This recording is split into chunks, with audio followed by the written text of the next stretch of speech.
అందరికీ నమస్కారం. మీరు వినబోతున్న కథ సమీక్ష రెండవ భాగం.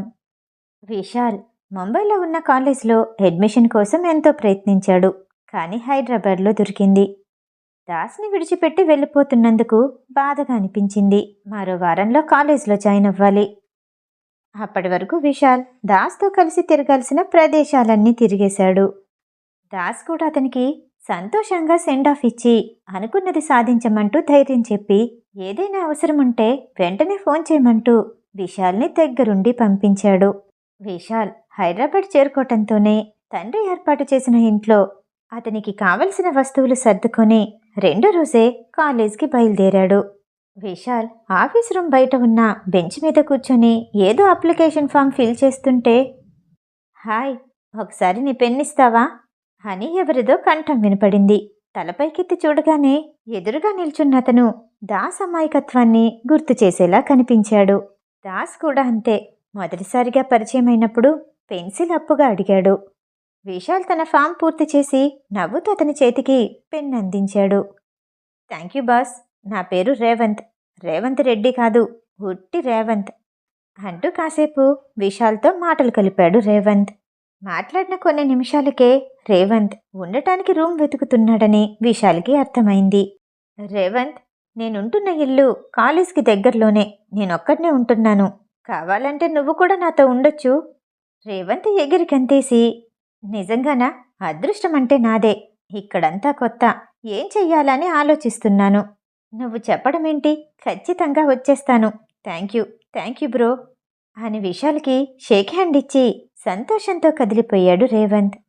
కాలేజీలో అవ్వాల్సిన ఫార్మాలిటీస్ అన్నీ అయిపోయాక ఇద్దరూ కలిసి ఇంటికి వెళ్ళారు. ఆ ఇల్లు కాలేజ్కి దగ్గరగాను ఊరికి దూరంగానూ ఉంది. కానీ ఆ ఇద్దరికి చాలా పెద్దది. రేవంత్, 3 బెడ్రూమ్లున్నాయి. 2 పైన, 1 కింద. పైన ఫస్ట్ రూమ్లో నేనుంటాను.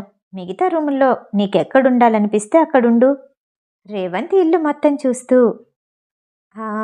నువ్వు పైనే కదా ఉండేది. ఇంకో రూమ్లో నేనుంటాను. కాసేపు ఆలోచించి చెప్పాడు. నీ ఇష్టం. నీ లగేజ్ ఏదైనా ఉంటే తెచ్చుకో. విశాల్కి థ్యాంక్స్ చెప్పటానికి చేయి పట్టుకుని, థ్యాంక్ యూ బ్రో. నేనెవరో తెలియకపోయినా నాకు సహాయం చేశావు. నీ హౌస్మేట్గా నన్ను ఒప్పుకున్నావు.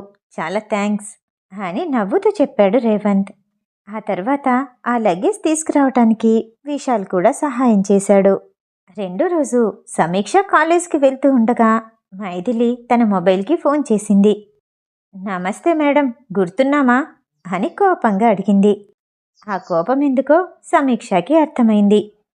కాలేజ్ నుండి వచ్చాక మైథిలికి ఫోన్ చెయ్యాలని సమీక్ష చాలాసార్లు అనుకుంది. కానీ కొత్త కాలేజ్ హడావుడ్లో పడి చెయ్యలేకపోయింది. I'm really sorry baby. College work చాలా ఉంది. ఏవో రికార్డ్స్ కొనుక్కోమన్నారు. నేనేం నిన్ను మర్చిపోలేదు, కానీ చేయటానికి వీలు పడలేదు. Sorry 1000 times sorry. నీ దగ్గరకు వచ్చి చెప్పనా? పక్కనే ఉన్నట్టు బ్రతిమాలింది సమీక్ష. సరే, ఈ ఒక్కసారికి ఎక్స్క్యూజ్ చేస్తున్నాను. మళ్ళీ ఇలా రిపీట్ అయిందో? మైథిలి ఏదో అనుభూతి ఉండగా, సారీ చెప్పాను కదా, మళ్ళీ అలా జరగదు. ఏది నా కోసం నవ్వు అంటూ బ్రతిమాలింది సమీక్ష. మైథిలి నవ్వేసింది. మైథిలి సమీక్ష ఇద్దరూ చిన్నప్పటి నుండి స్నేహితులు. ఇద్దరూ కలిసి ఆడుకోవటమే కాదు, ప్రతిరోజు గొడవ పడుతూనే ఉండేవారు. కాసేపట్లోనే మళ్ళీ కలిసిపోయేవారు. +2 కూడా ఇద్దరు ఒక స్కూల్ అవ్వటంతో ఇద్దరి స్నేహం మరింత బలపడింది. కానీ ఇప్పుడు కాలేజీలు వేరయ్యాయి. అయినా సరే ఇద్దరు ప్రతిరోజు ఫోన్లో మాట్లాడుకుంటూనే ఉండేవారు. గత 4 రోజులుగా సమీక్ష మైథిలికి ఫోన్ చేయలేదు. మైథిలినే తిరిగి చేసినా మాట్లాడలేకపోయింది. అందుకే మైథిలికి కోపం వచ్చింది. ఎప్పుడైతే తన స్నేహితురాలి గొంతు విందో తన కోపమంతా చల్లబడిపోయింది. సరే చెప్పు, నీ కాలేజ్ విశేషాలేంటి? మైథిలి అడగగానే జరిగిన విషయాలన్నీ ఉత్సాహంగా చెప్పటం మొదలుపెట్టింది సమీక్ష. కాలేజ్కి చేరుకునే వరకు బస్తో పాటు ఆ మాటలు కూడా ప్రయాణిస్తూనే ఉన్నాయి. మైథిలి కాలేజ్కి ఎప్పుడు వెళ్తుందో తెలుసుకొని కాలేజ్ రావటంతో కాల్ కట్ చేసింది సమీక్ష. మైథిలి కాలేజ్కి వెళ్ళే ఫస్ట్ రోజు. సహజంగా తనకున్న అందానికి తోడుగా తెల్లని రంగు డ్రెస్ వేసుకొని అందంగా తయారైంది. మైథిలి ఏ డ్రెస్ వేసుకున్నా అందంగానే కనపడుతుంది. కానీ ఈ తెల్లని తెలుపులో మరింత అందంగా దేవకన్యలా ఉంది. దేవుడికి దండం పెట్టుకొని తల్లిదండ్రుల ఆశీర్వాదం తీసుకొని తన స్కూటీ మీద కాలేజ్కి బయలుదేరింది. మనసులో భయంగానే ఉంది. సమీక్షకి ఫోన్ చెయ్యాలనుకుందే కానీ కాలేజ్కి వెళ్ళిపోయి ఉంటుందేమోనని ఆ ఆలోచనని మానుకుంది. మనసులో కొంచెం బెరుగ్గా ఉంది. ఒంటరిగా రావటానికి భయంగా అనిపించింది. కాలేజ్ ఏర్పాటు చేసిన పార్కింగ్లో తన స్కూటీ నాపి మనసులో మెదులుతున్న అలజడి ఎవ్వరికీ కనపడనీయకుండా నెమ్మదిగా కాలేజ్లోకి అడుగుపెట్టింది. కాలేజ్ చాలా పెద్దగా ఉంది. చుట్టూ చెట్లు, వాటి కింద కొందరు స్టూడెంట్స్ చదువుకుంటూ మరికొందరు ముచ్చట్లు చెప్పుకుంటూ కనిపించారు. చెట్టు మీద వాలిన పక్షుల కువకువలు పెద్దగానే వినిపిస్తున్నాయి. ఒక్క అడుగు వేస్తూ చుట్టూ గమనిస్తూ ముందుకు కదిలింది మైథిలి. హేయ్ పావురం, ఇలారా అని గట్టిగా వినపట్టంతో అటువైపు తిరిగి చూసింది మైథిలి. అక్కడ ఉన్న బెంచ్ మీద కొందరు మగపిల్లలు కూర్చొనున్నారు. మొదట మైథిలి వెళ్ళలేదు. నిన్నే, వైట్ చూడీదార్, రా ఇలా. ఆ గ్రూపులో ఉన్నవాడు ఒకడు గట్టిగా అరిచేసరికి సీనియర్స్ అయ్యుంటారని ఊహించి భయం భయంగా వాళ్ళ వైపు నడిచింది. ఏ డిపార్ట్మెంట్? ఆ గ్యాంగులో ఉన్నవాడు ఒకడు అడిగాడు. ఈసీఈ అంటూ సమాధానమిచ్చింది. ఓ, మా డిపార్ట్మెంటే. మేము నీ సీనియర్స్. విష్ చెయ్యాలని తెలీదా? మైథిలి భయపడుతుంటే అతను మరింత రెచ్చిపోయాడు. గుడ్ మార్నింగ్ సీనియర్ అంటూ ఒక్కొక్కరిని చూస్తూ చెప్పింది. నిజానికి ఆ వాతావరణం చూస్తుంటే భయం వేసింది. అక్కడి నుండి పారిపోవాలనిపించింది. భయంతో ఆమె కాళ్ళు భూమి కత్తుక్కుపోయాయి. నోరు పెగల్లేదు. ఇంకాసేపు అలానే ఉంటే ఏడ్చేస్తుందేమో అనిపించింది. అక్కడ కూర్చున్న నలుగురు అబ్బాయిలు థర్డ్ ఇయర్ ఈసీఈ డిపార్ట్మెంట్కి సంబంధించిన వాళ్ళు. ఆ గ్రూపుకి లీడర్ సతీష్ ఆడపిల్లల్ని ఏడిపిస్తూ ఉంటాడు. అతని తండ్రికి రాజకీయాల్లో పలుకుబడి ఉండటంతో కాలేజీలో మరింతగా రెచ్చిపోతూ ఉంటాడు. ఎక్కడి నుండొచ్చాడో అకస్మాత్తుగా ఊడిపడ్డాడు. నీ పేరేంటి? పొగరుగా అడిగాడు. నా పేరు మైథిలి. ఏంటి, నీ పేరు కాదా? అంతగా ఆలోచించి చెప్తున్నావు. మైథిలి ఏమీ మాట్లాడకపోయేసరికి ఈ కాలేజ్ రూల్స్ తెలుసుకునే వచ్చావా? అతను మాట్లాడుతుంటే మైథిలి బెంబేలెత్తిపోయింది. ఈ కాలేజ్లో వచ్చే ఆడపిల్లలకి చూడీదారు మీద చున్నీ ఉండకూడదు.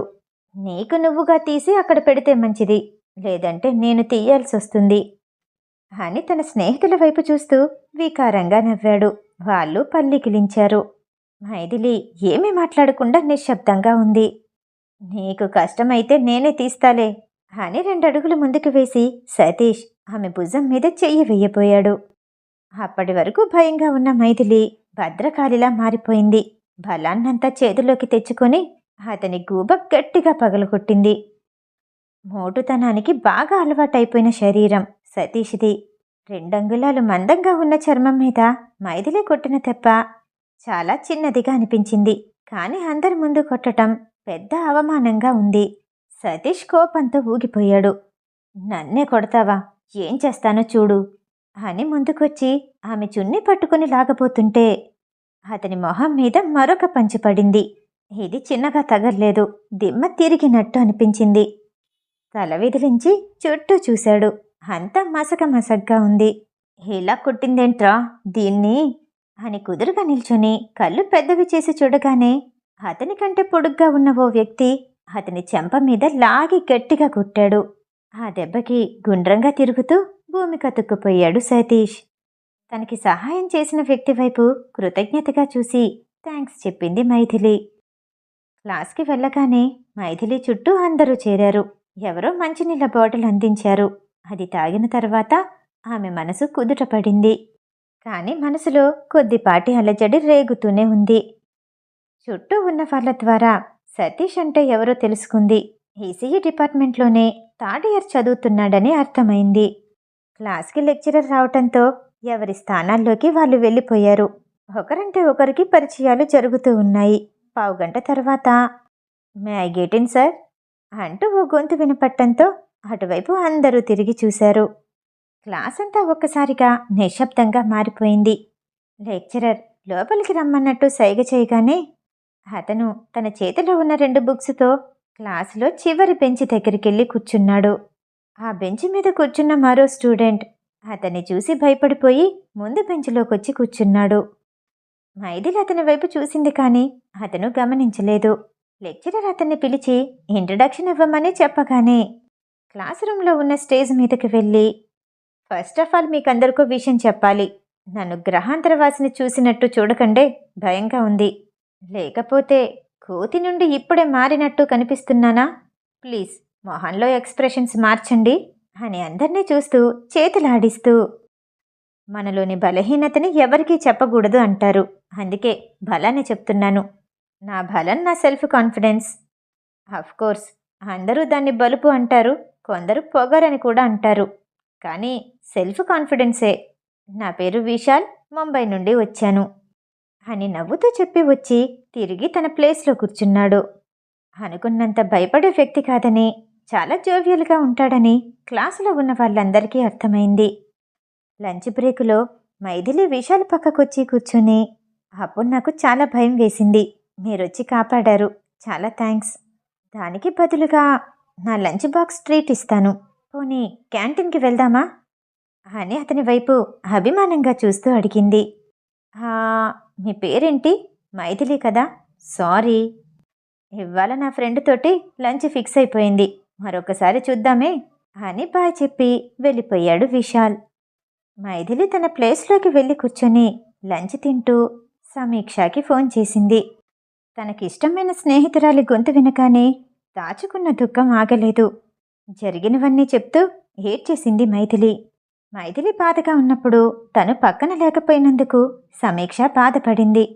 ఎంతోసేపు ఓదార్చి ధైర్యం చెప్పిన తర్వాత కానీ మైథిలి కుదుట పడలేదు. ఎప్పుడో జరిగిన సంగతులు గుర్తు చేసి మైథిలిని నవ్వించి ఫోన్ పెట్టేసింది సమీక్ష.